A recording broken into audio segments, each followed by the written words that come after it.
O conceito de uma força superior, popularmente chamada Deus, possui milênios de idade. A ideia é de que há fenômenos em nossa experiência que não podem ser explicados apenas com base em causas materiais e mundanas. A única explicação possível é que os fenômenos são causados pela intervenção de Deus. Esta intervenção divina é chamada causação descendente. Esse conceito conjura a imagem de Deus como um poderoso imperador, sentado em um trono no céu, distribuindo atos de causação descendente, atos de criação, curas milagrosas para os fiéis, julgamentos para os virtuosos e pecadores, e assim por diante.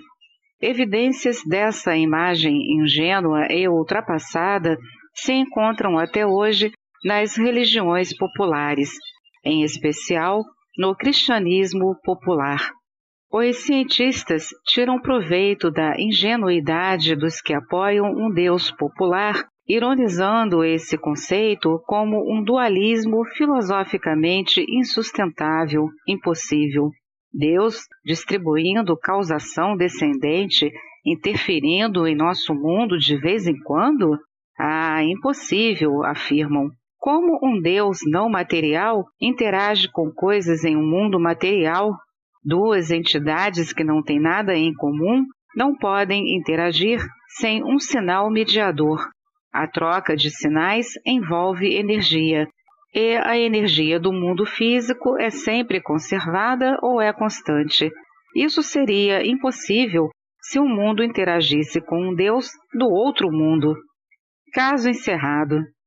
Os populistas do cristianismo retrucam com ataques sobre uma das mais vulneráveis teorias da ciência materialista, a teoria da evolução chamada neodarwinismo.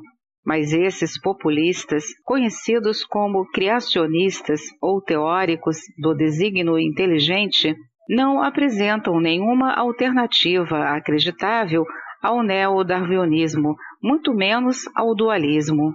Estudantes sérios da hipótese de Deus respondem à crítica do dualismo, afirmando que Deus é tudo o que existe, que Deus é tanto do outro mundo ou transcendente, como deste mundo ou imanente. Esta filosofia é chamada idealismo monista ou filosofia perene. Neste caso, transcendente significa aquilo que está fora deste mundo, mas pode afetar aquilo que está dentro deste mundo. A causação descendente é exercida por um Deus transcendente. Entretanto, cientistas com seriedade similar questionaram esta imagem sofisticada, colocando em xeque a ideia da transcendência, que algo pode ser de outro mundo e ainda assim pode exercer causação neste mundo. E segundo alegam, isso também tem muito de dualismo. Há muito tempo, os cientistas tentaram mostrar que os fenômenos do mundo podem ser compreendidos sem a hipótese de Deus. René Descartes intuiu a ideia de um universo semelhante a um mecanismo de relógio, no qual um ser supremo fazia com que o universo existisse como um sistema de corpos em movimento, proporcionando uma quantidade fixa e constante de movimento segundo as leis da física, da mecânica e da geometria, e depois disso não interveio mais nele. Galileu Galilei descobriu a abordagem dupla de teoria e experimento que chamamos ciência.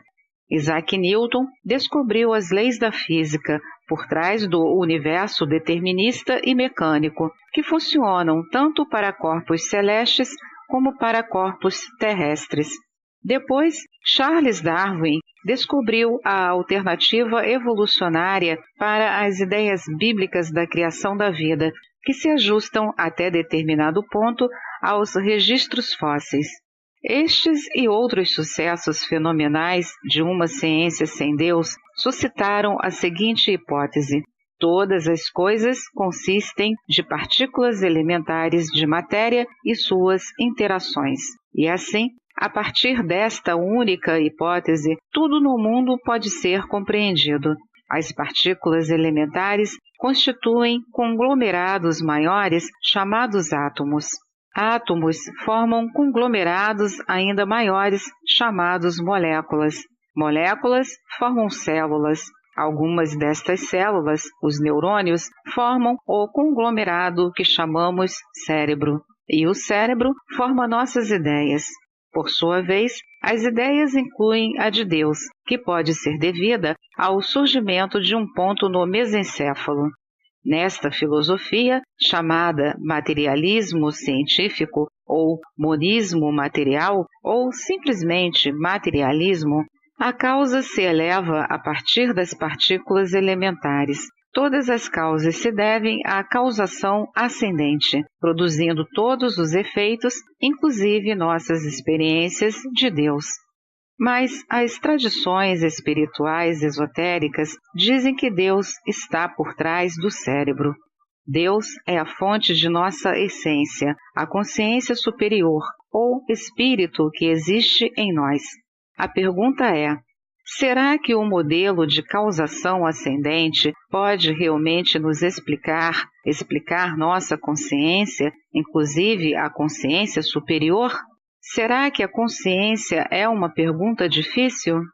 Atualmente, alguns filósofos começaram a chamar a consciência de, abre aspas, a pergunta difícil, fecha aspas, da ciência. Naturalmente, essa designação depende do contexto escolhido. Um desses contextos é a neurofisiologia, ciência do cérebro, que considera que o cérebro gera todas as nossas experiências subjetivas. Os neurofisiologistas afirmam que a consciência é um epifenômeno ornamental e ilusório, um fenômeno secundário da complexa caixa material que chamamos cérebro. Em outras palavras, assim como o fígado produz a bile, o cérebro produz a consciência. Isso me lembra uma história zen. Um homem conhece uma família de 4 pessoas, os pais e 2 filhos adultos, todos iluminados.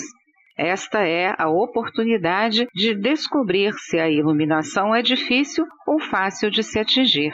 Assim, ele pergunta isso ao pai, que responde: a iluminação é muito difícil. Para a mesma pergunta, a mãe responde: a iluminação é muito fácil. Perguntado, o filho diz: não é nem difícil nem fácil.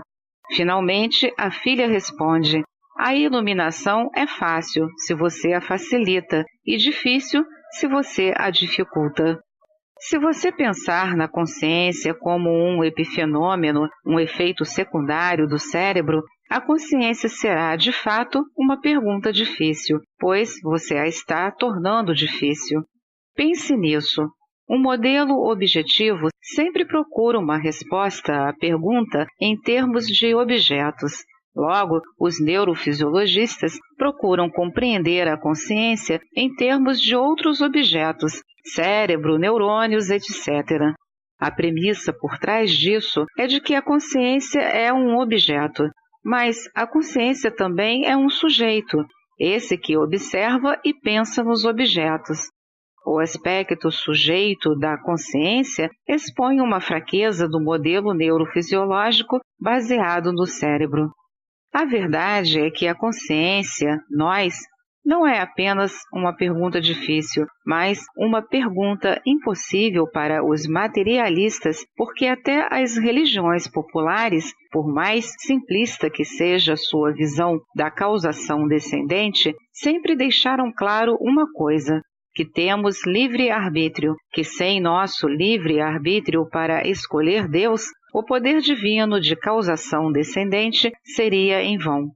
Neste sentido, se estamos escolhendo Deus, definido como o bem mais elevado, estamos escolhendo o que é bom, estamos escolhendo valor e ética. Porém, para fazer essa escolha, precisamos de livre-arbítrio.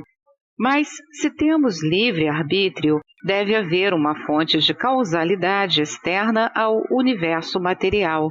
Assim, os proponentes da causação ascendente combatem duramente o conceito de livre-arbítrio. Se tivermos livre-arbítrio, o quadro que o behaviorismo faz de nós como o produto de condicionamento psicossocial não funciona tão bem. Eles questionam o conceito. Assim como nossa consciência, nosso livre-arbítrio também deve ser um epifenômeno ilusório do cérebro.